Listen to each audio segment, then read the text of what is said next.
একটা তারকে টেনে তুমি কয় গুণ করে ফেলছো? দৈর্ঘ্য 3 গুণ করে ফেলছো, তাই না? এখন তোমার মনে হতে পারে যে ভাইয়া দৈর্ঘ্য যেহেতু আমি 3 গুণ করে ফেলছি, তাহলে আমাদের রোধ যেহেতু দৈর্ঘ্যের সমানুপাতিক, তাহলে রোধও 3 গুণ হয়ে যাবে। তাহলে রোধ কত হবে? আগে ছিল 6, এখন হয়ে যাবে 18। তাহলে বৃদ্ধি কত? বৃদ্ধি হচ্ছে 18 - 6 12। তাহলে অ্যান্সার হওয়া উচিত ছিল 12, কিন্তু এখানে তো 12 অপশনই নাই। সুপ্রিয় ভর্তি যোদ্ধা বাচ্চা কাচ্চারা, আসসালামু আলাইকুম সবাইকে। আমাদের অ্যাডমিশন এক সিরিজের ডে 14 এর ক্লাসে তোমাদের সবাইকে জানাচ্ছি স্বাগত। তো আমরা আজকে একটা চমৎকার প্রবলেম নিয়ে কথাবার্তা বলবো, যে প্রবলেমটা আমাদের বোর্ড পরীক্ষা থেকে শুরু করে আমাদের বিভিন্ন বিশ্ববিদ্যালয়ের ভর্তি পরীক্ষাতে অনেকবার এসছে, এবং রাজশাহী বিশ্ববিদ্যালয়ের জন্য এটা গুরুত্বপূর্ণ। এই জন্য আমরা রেফারেন্স হিসেবে রাজশাহী ইউনিভার্সিটির রেফারেন্সই দিয়ে রাখছি, কিন্তু এটা আরও অনেক জায়গাতে আসছে। রাজশাহী ইউনিভার্সিটিতে 23-24 সালে এসছে। সো তোমাকে কি বলছে দেখো তো, যে 6 ওহম রোধের একটি তারকে টেনে 3 গুণ করলে রোধ কতটুকু বৃদ্ধি পাবে সেটা বের করতে বলছে। এখন প্রশ্ন হচ্ছে, একটা তারকে টানলে রোধ কেন বাড়বে? চিন্তা করো তো, রোধের ফর্মুলা কি ভাইয়া? রোধের ফর্মুলা হচ্ছে R = রো L / A।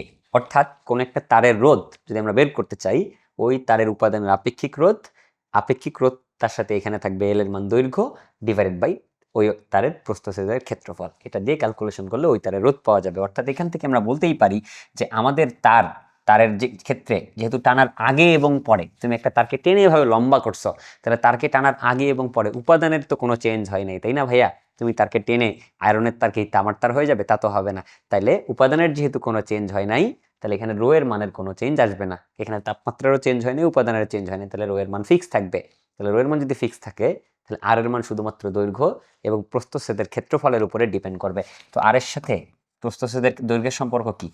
দৈর্ঘ্যের সম্পর্ক সমানুপাতিক, এবং প্রস্থচ্ছেদের ক্ষেত্রফল এর সাথে আর এর সম্পর্ক হলো রোধ প্রস্থচ্ছেদের ক্ষেত্রফলের ব্যস্তানুপাতিক। এখন তুমি চিন্তা করো তো, একটা তারকে টেনে তুমি কয় গুণ করে ফেলছো? দৈর্ঘ্য 3 গুণ করে ফেলছো, তাই না? এখন তোমার মনে হতে পারে যে ভাইয়া দৈর্ঘ্য যেহেতু আমি 3 গুণ করে ফেলছি, তাহলে আমাদের রোধ যেহেতু দৈর্ঘ্যের সমানুপাতিক, তাহলে রোধও 3 গুণ হয়ে যাবে। তাহলে রোধ কত হবে? আগে ছিল 6, এখন হয়ে যাবে 18। তাহলে বৃদ্ধি কত? আগে ছিল 6, এখন হয়ে গেছে 18। তাহলে বৃদ্ধি হচ্ছে 18 - 6 12। তাহলে অ্যান্সার হওয়া উচিত ছিল 12, কিন্তু এখানে তো 12 অপশনই নাই। বুঝতে পারছো কিনা? তাহলে এখন আমরা কি করব? এখন আমরা এখান থেকে বের করে দেখতে চাই যে এখান থেকে প্রশ্নটা কিভাবে সলভ করা যায়। তাহলে এখন তোমরা একটু ঠান্ডা মাথায় বুঝতে হবে। তোমরা কি কেউ কখনো খেয়াল করছো, একটা তারকে আমরা যখন ধরে টান দেই, তখন তুমি রাবার দিয়েও চিন্তা করতে পারো, একটা রাবারকে ধরে আমরা যখন টান দেই, তখন সেটা কি খালি লম্বা হয় না চিকনও হয়? বলো তো। চিকনও হয়, কিন্তু কেন চিকন হয়? কারণ এই তারকে টানার আগে এবং পরের আয়তনকে সমান্তর রাখতে হবে। তো আয়তন যদি অপরিবর্তিত থাকতে হয়, তাহলে আমরা তো জানি আয়তনের সূত্র কি? আয়তনের সূত্র হচ্ছে দৈর্ঘ্য গুণন প্রস্থ গুণন উচ্চতা। সহজে বললে একদম। তাহলে দৈর্ঘ্যের প্রস্থ গুণ করলে হয় ক্ষেত্রফল। অর্থাৎ যদি এটা একটা তার হয়, এই তারের এই ক্ষেত্রফল যদি হয় a, আর তার লেন্থ যদি হয় l, তাহলে আমি যদি ক্ষেত্রফলকে লেন্থ দ্বারা গুণ করি, তাহলে এই তারের আয়তন পেয়ে যাবো। এবার তুমি চিন্তা করো তো, তুমি আয়তনকে কনস্ট্যান্ট রাখতে চাচ্ছ। আয়তন আগের আয়তনের পরের আয়তন তো সমান থাকতে হবে। আয়তনকে যদি কনস্ট্যান্ট রাখতে চাও, তাহলে এখানে দৈর্ঘ্য যদি বৃদ্ধি পায়, তাহলে ক্ষেত্রফলের মান কি হইতে হবে? কমতে হবে। কারণ প্রস্থচ্ছেদের ক্ষেত্রফল আর দৈর্ঘ্যকে গুণ করলেই তো আয়তন পাওয়া যায়। আয়তন তো এই দুটোর গুণফল। তাহলে একটা বাড়লে অটোমেটিক্যালি আয়তনকে ফিক্স রাখার জন্য আরেকটা কমে যাবে। এই জন্য তোমরা একটা তারকে যখন টানো, তখন আয়তনকে অপরিবর্তিত রাখার জন্য, ভরকে অপরিবর্তিত রাখার জন্য কি হয়? এটা লম্বা হওয়ার পাশাপাশি চিকন হইতে থাকে, অর্থাৎ তার প্রস্থচ্ছেদের ক্ষেত্রফলের মান কমতে থাকে। তার মানে ভাইয়া ঘটনা যেটা ঘটবে এখানে, রোধ কিন্তু শুধুমাত্র দৈর্ঘ্য বাড়ার কারণে বাড়বে না। দৈর্ঘ্য বাড়ার কারণে রোধ বাড়বে, ক্ষেত্রফল কমার কারণে রোধ বাড়বে, কারণ ক্ষেত্রফলের সাথে রোধের সম্পর্ক কিন্তু ব্যস্তানুপাতিক। সুতরাং তুমি যদি তারকে টানো, লম্বা হবে, লম্বা হইলে রোধ বাড়বে, আর চিকন হইলে ক্ষেত্রফলের সাথে ব্যস্তানুপাতিক, তাহলে চিকন হইলে প্রস্থচ্ছেদের ক্ষেত্রফল কমে যাবে, ফলে রোধের মান বেড়ে যাবে। তাহলে রোধ দুই কারণে বাড়বে। এবার সেই রোধটা কত হবে সেটা আমাদেরকে বের করতে হবে আগে। তো চলো আমরা আগে বের করে ফেলতে চাই যে এই রোধটা অ্যাকচুয়ালি হবেটা কত। এখন তুমি চিন্তা করো তো এখান থেকে, তাহলে ভাইয়া আমরা বলতেই পারি, এখান থেকে বলো, আমরা যদি পরের রোধকে ধরি R2 আর আগের রোধকে ধরি R1, তাহলে R2/R1, তাহলে R2 সমান কি লেখা যায়? আমি ডিটেইল লিখে দিচ্ছি, দেখো, rho L2 divided by A2, আর এখানে rho L1 divided by A1। আমরা রো এর মানগুলো সেম রাখলাম, কারণ উপাদানের কোনো চেঞ্জ হয় না, আপেক্ষিক রোধের মানের কোনো পরিবর্তন হচ্ছে না। সো আমরা লিখতে পারি L2/L1 into L2 divided by L1, R A1 চলে যাবে ওপরে, A2 থাকবে নিচে। তাহলে A1 ডিভাইডেড বাই A2, এতটুকু আমরা লিখতে পারি।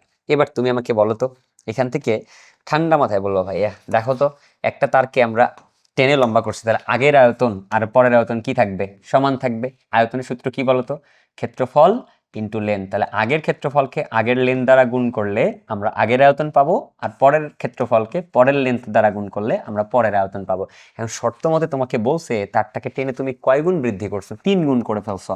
তাহলে যদি আমি তারকে টেনে 3 গুণ লম্বা করি, তার আমরা বলতে পারি পরের দৈর্ঘ্য L2 হবে আগের দৈর্ঘ্যের 3 গুণ, অর্থাৎ L2 = 3L1 বলা যাইতেই পারে।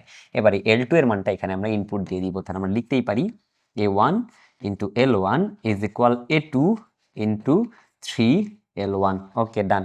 এবার তুমি আমাকে বলো এখান থেকে কোনটা কোনটা কাটে? L1 কাটে, তাহলে আমরা A2 এর যে ভ্যালু, সেই A2 এর ভ্যালু যদি বের করি, তাহলে A2 সমান কি লেখা যাবে?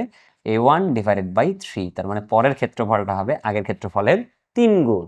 বুঝছো? সরি, 3/1 কারণ দৈর্ঘ্য বেড়ে হয়েছে 3 গুণ, তাহলে ক্ষেত্রফল হবে আগের ক্ষেত্রফলের 3/1, 1/3।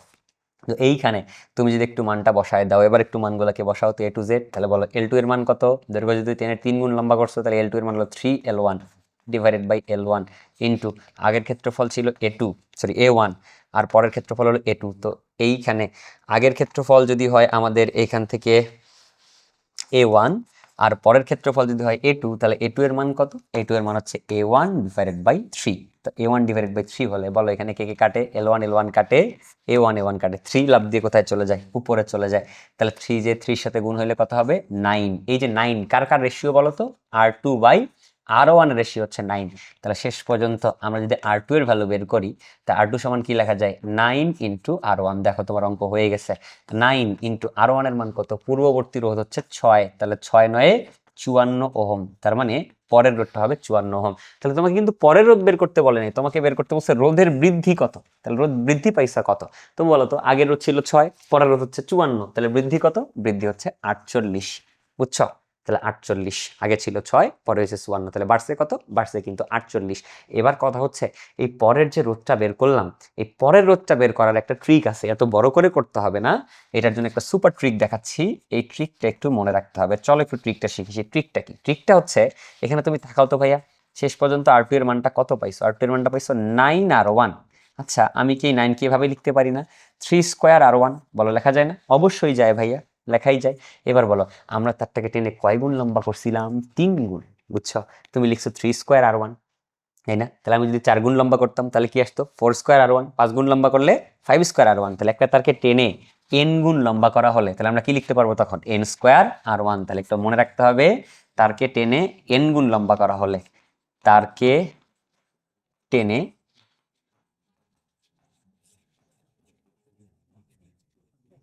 n গুণ লম্বা করা হলে পরের রোধ R2 এর ভ্যালু দাঁড়াবে n²R1। আই থিঙ্ক বুঝতে পারছো, n²R1। এই ট্রিকটা মনে রাখো। এই ট্রিকটা মনে রাখলেই তুমি এখান থেকে অ্যাডমিশনের অঙ্ক, সেক্ষেত্রে পরের রোধ বের করতে বলুক আর রোধের বৃদ্ধি বের করতে বলুক, আরামসে বের করতে পারবা। তো এই ছিল এখান থেকে আমাদের চমৎকার একটা ট্রিক। ধন্যবাদ সবাইকে।